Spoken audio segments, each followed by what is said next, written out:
An American transport leaves a United States air base in Thailand, a flight that's part of the final evacuation of American troops from Southeast Asia.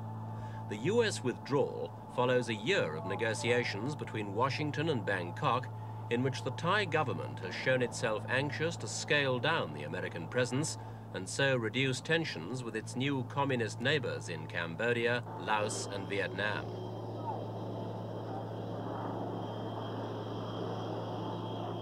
American troops were first stationed in Thailand in 1962, and their numbers grew to nearly 50,000 at the height of the Vietnam War. In those 14 years, a whole range of recreational services developed around the bases to cater for the servicemen's needs. As more and more Americans have left for home, the bars and nightclubs have been less well patronized. But at the end of last year, it was estimated that 40,000 Thais still depended on the Americans for their jobs. Now, with the bases closing, they'll have to look elsewhere for work, like this club hostess. I'm going to my home. Where is your home? My home is in Bangkok. You have your own home? Yes. You must have saved some money. No, not very much. Was business good before? Yes, very good. When are you going to close the bar here? Here, I think maybe the end of January. What kind of work will you do in Bangkok? I don't know yet. Do you have a family? Yes. How many children? I have a daughter and sister and brother. Do you have a husband too? No, It's kind of lonely, huh? With all the GIs going. I don't think so. And we all like with Thai people here in Thailand. You were quite happy to see the GIs go then? I don't mind. GI stay, GI go. I don't know about that. Do you think you may open? A pullout on this scale creates social problems as well as economic ones. Troops with several years' service here have formed relationships with local people who are now more than just good friends. A few GIs have legally married Thai women, and for them the problems are usually no worse than arranging the paperwork that will allow them to take their wives back home. But for many of the bar girls, there's no such security. Where do you work now? I work in house girl. Yes. You work as a house girl. How much do you make a month as a house girl? $30. $30. What are you going to do when the base closes? I'll go home. Go back to Bangkok. What will you do in Bangkok? I find me a job and work and take care of my baby. How old is your baby? 2 years. Where is her father? Cincinnati, Ohio. Cincinnati, Ohio. Does he send money for the baby? About 9 months, and now he knows no more. He doesn't send any more. Have you been to the United States? No. Would you like to go? I think about it. Is the baby's father planning to come back and take you to the United States? He want to come back, but he don't come back no more. Why doesn't he come back anymore? He's married already. He's married already. And he hasn't sent any money for the baby since she was 9 months old, is that right? No more. Utapao, 20 miles south of Bangkok, was the biggest Air Force base in Thailand, but evidence of the American presence wasn't just confined to the planes.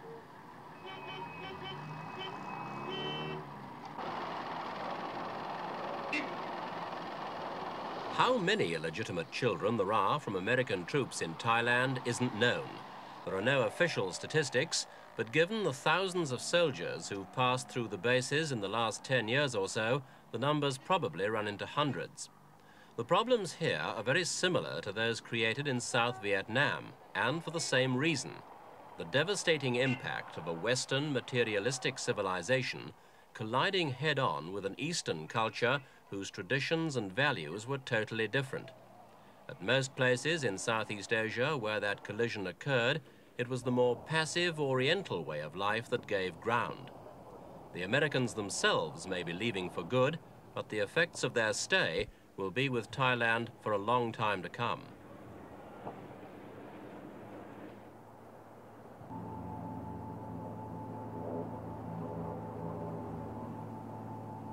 So what are the Americans leaving behind them?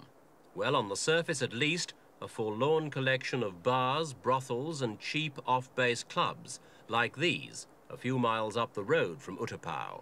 Many have already closed, and all of them will do so after the last Americans leave in 2 months' time.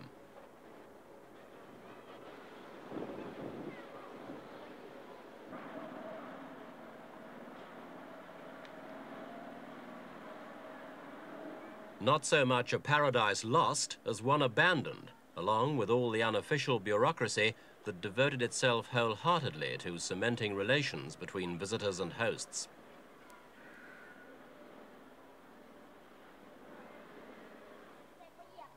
For some of the people of Ban Cheng, near Utapao, the Americans will also leave behind more human problems.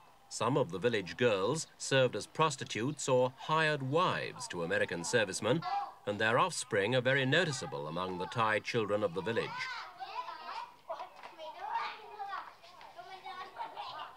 The children of Negro fathers will have to fight prejudice not only against their illegitimacy, but also against their colour. There are strong racialist feelings in Thailand that brand black as ugly. This young mother is typical of many former hired wives. She has a 5-year-old daughter by a black American. He's now back in the United States, and she's lost the income that provided for her child. And your daughter, how old is she? Yeah. Yeah? 5 years. 5 years. Where is her father? Father by the state. Gone to the States. GI? Hi. Do you hear from him?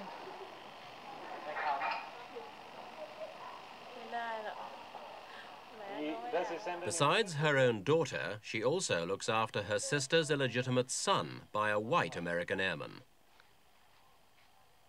But other mothers in the same situation have found it impossible to look after their children themselves. The solution to their problem has been to get rid of the child altogether. This house at Ban Cheng belongs to Piem Chang Haroon, a former hospital worker, now retired, who's been accused of selling babies. He denies the allegations, claiming that all he runs here is a baby minding service, for which he charges nursery fees.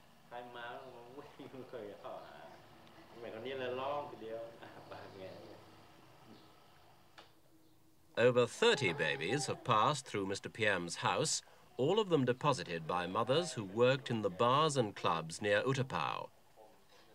Mr. Piem charges the equivalent of $40 to $50 a month for each child. He admits this figure includes some profit for himself, but points out that he employs 2 women assistants to help him and his wife.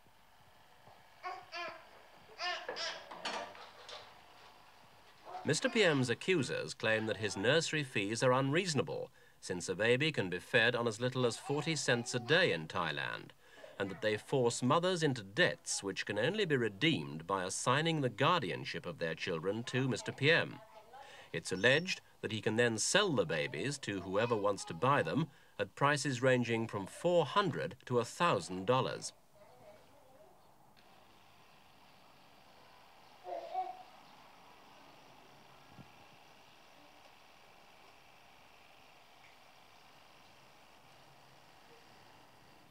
Through an interpreter, we put some of these charges to Mr. Piem and began by asking him where the babies come from. He said from the American GI. The babies, he told us, came from Thai renting wives, prostitutes who lived with the American GIs for money.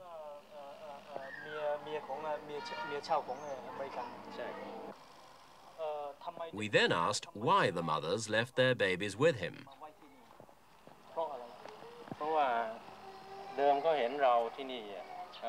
Mr. Piem replied that a few GI friends had left their babies in his care before the American pullout, and that he's gained a reputation for looking after babies well.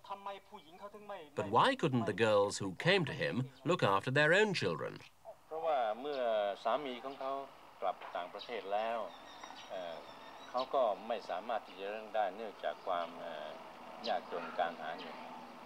He said she couldn't afford this baby because when American GI left, she cannot make any money.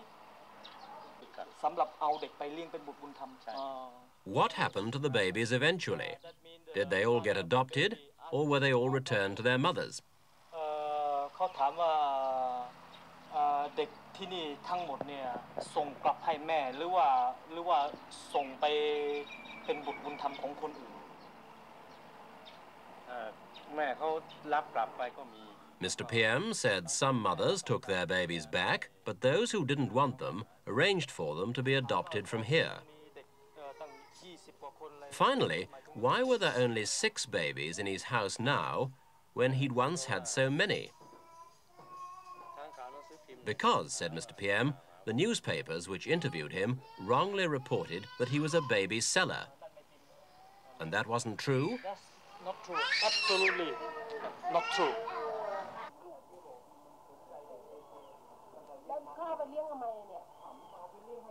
The particular controversy about Mr. PM is taking place against a general background of baby adoptions that are becoming quite an export business in Thailand. These are the Klong Toi slums, the shantytown area of Bangkok. They suffer from the usual social evils, prostitution, venereal disease, drug addiction. And now from baby trading too, with childless couples from overseas, desperate to adopt a baby, leading the queue to buy.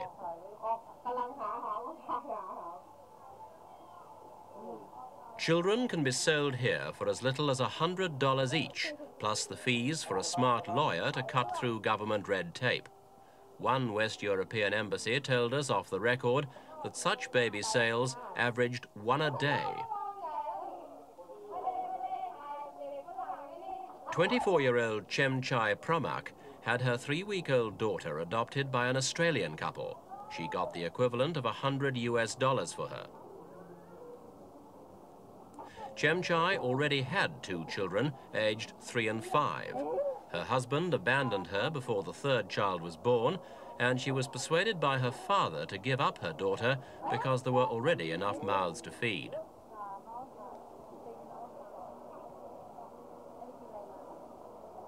Chem Chai still keeps in touch with the couple who adopted her child, and even receives photographs from time to time recording the baby's progress.